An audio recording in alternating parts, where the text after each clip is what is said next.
មើអើយអើយខ្មៅមានបងគឺឈ្មោះមុនអងទេថាអូនខ្មៅ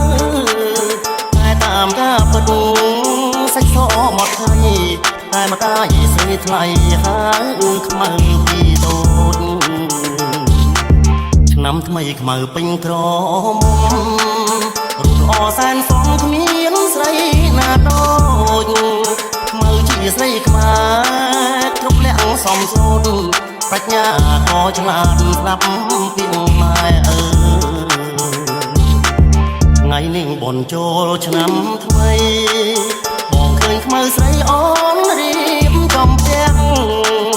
បោះរៀនទេវតាដាក់ការខ្វាយព្រាំងដាំស្លរូតរាំងជូនម្ដាយទៅវត្តបងឃើញខ្មៅពូនភ្នំខ្សាច់